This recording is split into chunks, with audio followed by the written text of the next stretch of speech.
and the youths in the village are unable to access or use the facility.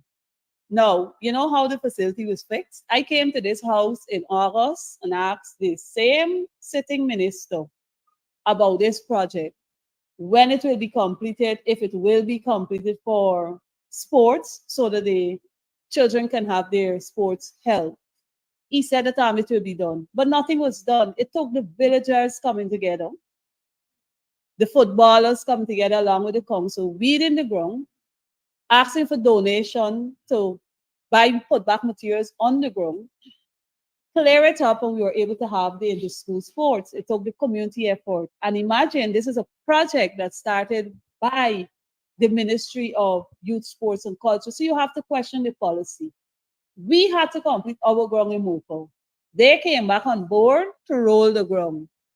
And in all of that, they were written to about the incompletion of the ground. And a lovely letter was returned saying that the ground was completed since in June of the year. And yet still we had to do it. Now, if that's a policy direction where you start a project and it is incompleted, then what are you telling the nation? Another example, Albion. Albion ground has been locked up for the last 5 months. Residents are worried that they will not have access. The same thing at Region 2. People are worried. The school want to know if they will actually get back the ground to use for the regular school sports activity. Now, if there's a clear direction in which the ministry is actually functioning, you wouldn't go doing a project, dig it up, and leave it. How are the people going to develop their skills, their talent, if they don't have access to the facilities? Well, These are questions that must be answered. it appears as though the focus of the administration is coastal based to the extent that the inequalities are glaring only to the coastal residents. Yeah. However, there is a massive vacuum when it comes to this development, youth development, sport development, and cultural development when it comes to Guyana's hinterland. Somehow it appears as though on the issue of culture, the focus is again on the coast. But sticking to sports for a moment, regions 1, 7, and 9 produce among the best footballers in this country. But for want of opportunity and for want of facilities, they have not been able to develop themselves. In fact, Christopher Valenzuela, who hails from Osororo, once represented the Guyana senior football team. But there are no facilities in these areas. There seem to be no focus, no desire to get these facilities developed for these hinterland communities. And the focus continues to be on the coast, and it is disheartening. Well, not just disheartening, but it tells a story of that indigenous peoples and hinterland-based people do not matter in this wide policy when it comes to these three subsectors. You are absolutely correct. I will relate to Region 9 because, as you know, Region 9 won the cycling championship at the National Schools Championship. With 3 bicycles. Right, with 3 bicycles that was given to the district. If persons go back to my speech last year and my questioning when we were going through the budget, I asked specifically what was the allocation for our athletes in these outlying regions as they come down in the budget that will facilitate them being able to participate effectively in the championships. Now, a whole long epistle was given, but when you talk with the districts, all the focus is on is giving them uniform. And you're not providing the facilities that are needed so that our interland students and athletes can develop. And that's very sad. With our policy, the AP and UAFC policy, I can tell you, we will ensure we have sports and recreation for all. It starts by simply going into these areas and evaluating if the persons have an existing ground. You look at how you can enhance it, and you ensure that when you provide the sports, the resources, their gears, they're of quality, because I can tell you, I've seen the Ministry of Youth, Sports and Culture come in and share out balls and bats and all of that. And I'm a physical education teacher that knows about the quality of sports materials and gears that should be used. Imagine collecting a ball and pumping it up and it with one kick it finish. So if you're providing things for the people, sounds like a presidential ball. if you provide I if you provide the right resources for the people using what they have. Let me go back to the interland. I recall one of my colleagues, because they do not have a swimming pool in the area, took rope and lay out the lanes in the canal, the trench, or wherever they swim, the creek, and they had their swimming championship. Now, if you're having this large budget, you see all this efficiency. I'm seeing it, you're seeing it. I don't know if the government is not seeing it. They're probably sleeping. Why is it that you cannot find in the budget funds allocated to enhance these facilities? And one of the things before I pause on this, if you have a policy of inclusiveness and people-centered attraction, like for Region 9, you've seen in the championships that Region 9 have been very successful in the cycling. This year budget should have had something to say that they will go to Region 9, fix the field, put a cycling track for those people, and provide even additional resources for the bicycles and stuff that the athletes can actually practice and all of that. The same thing you do for the other districts that have been outstanding. Let's face the hinterland reality for a moment. Yeah. In the Rupununi, bicycles are necessary to move from village to school or village to farm and so on. So riding becomes a natural, instinctive kind of activity. Exactly. The natural relaxation sport for the Rupununi is football. Yeah. Recently, the Rupununi, I think in the North Rupununi, there were 3 youngsters representing Guyana on the junior football team. Some years ago, there was a young woman who ran and won the marathon without shoes on her feet from the Rupununi. Nothing was done to help her. Nothing is being done to lift these 3 youngsters to the senior team. Nothing is being done to lift the cyclists who share 3 bicycles to dominate the National Schools Championship. Nothing is being done to help Region 1, where swimming is a relaxation. It's typical of a morning and evening activity that can be built on, that can be developed. Nothing is being done for swimming. Instead, we have a pool across here on the East Coast. Nothing is being done for football in Region 7, where there's an annual football festival.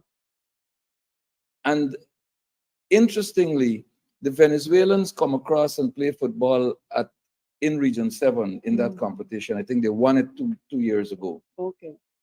And in the Rupununi, the Brazilians are sometimes involved in football. And right across the Takutu River in Bumpin, there's a stadium. What's wrong with, in this oil economy, with all this money at the disposal of the country, can't we see something in the budget that addresses at least one major sport in one of these hinterland regions? The thought of what Barack Obama said, a budget is not just about figures, it reflects the values of what people value. And what this budget reflects is what the PPP value.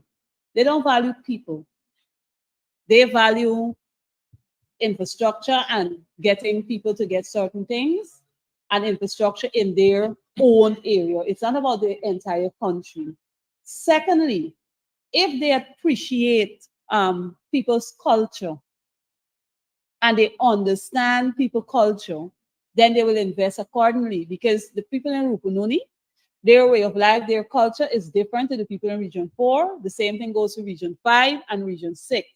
And if they spend time adequately understanding the cultures and what is of importance and what people appreciate in the different regions, then they can plan a budget to match those needs. And that what we continue to see, budget 2024 does not bring that hope, that enthusiasm that our people can rely on to see in the Ministry of Youth, Sports and Culture, that you will really see something tangible and meaningful.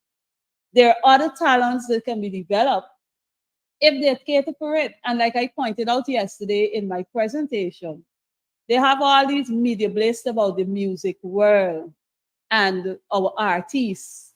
And one of the things, even as I presented, I ponder with the CPL cricket, are our artists in Guyana marketable enough to be asked to go and perform internationally? Is the opportunity being provided for them here? Are they really being catered for? We don't see that. It's all about the talk. This is happening here, that is happening there, but the actions again of the government reflects a different thing. Well, if we can't support and promote a musical icon, Eddie Grant, I don't know which performing artist we will promote in Guyana. And with a budget of $8.8 billion for youth sports and culture, and most of it going to contractors Yes, to dig up buildings and and dig roll up and leave. grounds, um, I think youth sports and culture in 2024 is heading for major disaster. Well, it is already on that ship because, like I said, none of the projects for 2023 was completed. And one of the things I note, the ground at no, the gymnasium actually that was completed in August. It started in 2021. This whole work, it took them 12 and 12 is 24 and 8. Sorry, 24 and 8. 32, about 32 months or something to get it complete. So that should tell you that they do not place value on ensuring that they deliver effective and valuable service. Because if you hold up a venue 1 year, 2 year, 2.5 years to be completed, there's no alternative for the athletes to train. There's no alternative for somebody to go practice their dance if you're doing repairs at the dance school. There's no alternative you provided because they're short-sighted. If you want to enhance people's skills, you want to do a ground, you want to see alternative facilities in place, temporary facilities that can continue to facilitate training and improvement and enhancement of people's skills. You don't want to see, because you're doing a ground, you shut down everybody for 2 years, 18 months, and all of that going, and they have no facility to use. That is something that you see, and that's why I'm saying the policy direction is correct. We don't know what they're doing. Well, the point that is often missed, the point that is often missed in what's happening is that development of grounds are being used as a tool Mhm.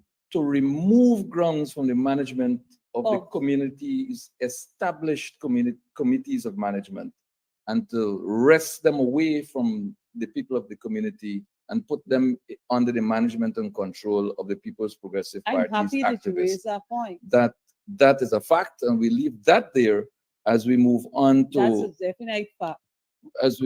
I'll cite an example before I move. Then Amstel is a classic example where recently the minister visited and attempted to once again Take take control. control of the ground away from an established committee of management recognized under the laws of Guyana. But Nima, let me shift gears quickly. My final question to you in this conversation has to do with a part of your presentation during which you spoke of housing on the east bank of the Demerara, which is your geographic parliamentary responsibility for Region 4 East Bank Demerara.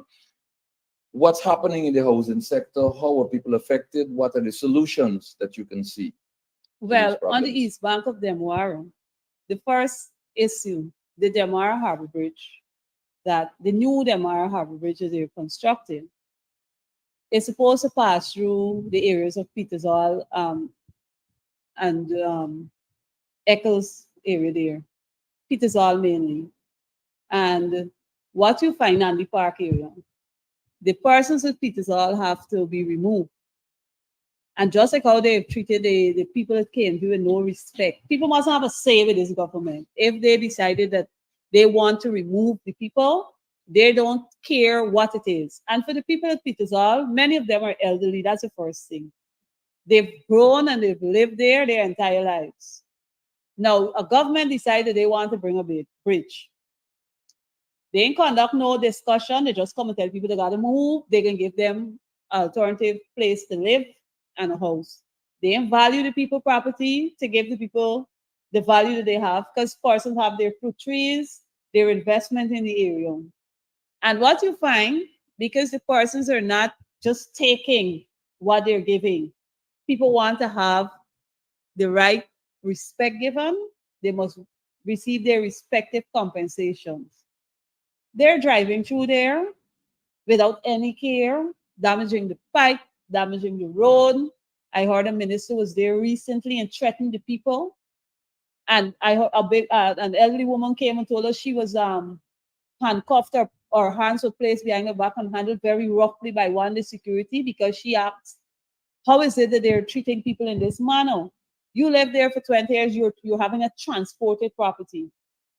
And they don't want to compensate the people adequately. They want to move the people to area where it's not even properly developed. And that can't be fair. So those people in Petersall are very uncomfortable. We've been engaging them and trying to help them through the process. I know they've been seeking legal advice and direction because it's unfair, just like the unfairness that was done to KMView.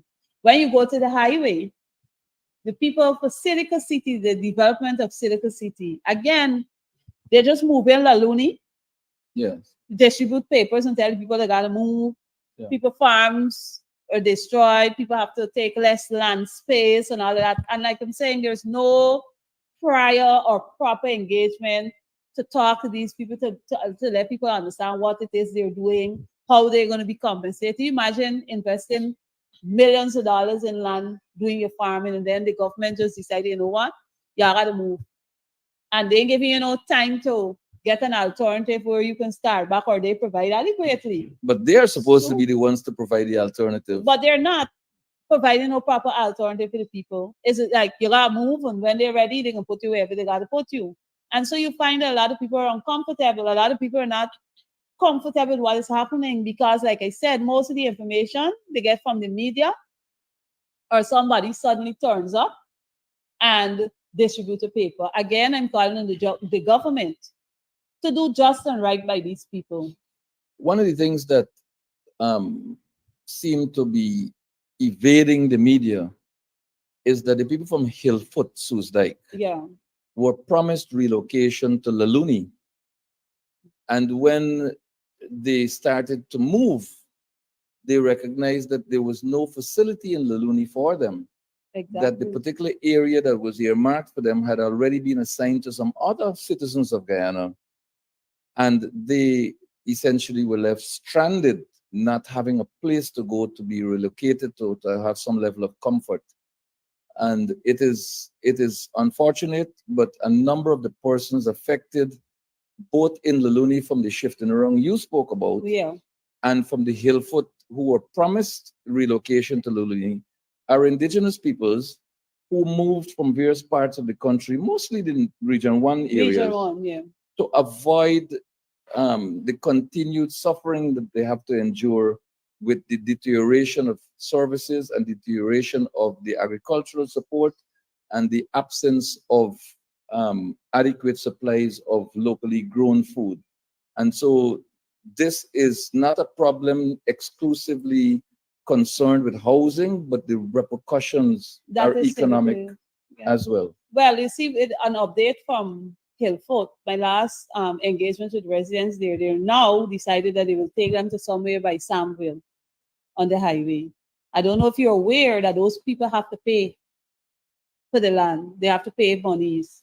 So even in their distress, where they have been displaced, their personal items damaged, their family has been affected, they still have to find some money to give lands and survey. so that they can get the land. I'm not sure if anybody have been able to move to the areas yet, but as soon as this budget session is over, I will again visit and engage with them to see what progress has been made. But like I said in my presentation, it's very difficult for those families. One other thing I wanted to highlight, and I would have highlighted it in my presentation yesterday, is this 4-lane highway, the Heroes Highway. Only yesterday I spoke about the Heroes Highway and the need for stoplights to be placed at the intersecting road. Last night there was a tragic accident on the highway, and that caused the loss of lives. No. And it hurt me this morning to wake up to see, I think it's 2 persons died from Providence on that highway as a result of the car encountering something on the highway, some blocks or something. Again, you open a highway, there's no adequate signage to tell people this is Providence, this is Mocha, this is the Greenfield Park or whatever. Secondly, there are no rails. You travel around, look around the world, on the highways, there are always these rails and stuff at the side. We have no rails. You have no stoplights. You are endangering the lives of people. And this is something that I'm really passionate about. I spoke about it yesterday, and I will speak about it every single day. The 4-lane highway that they call the Heroes Highway is a danger to commuters, and it needs to be fixed.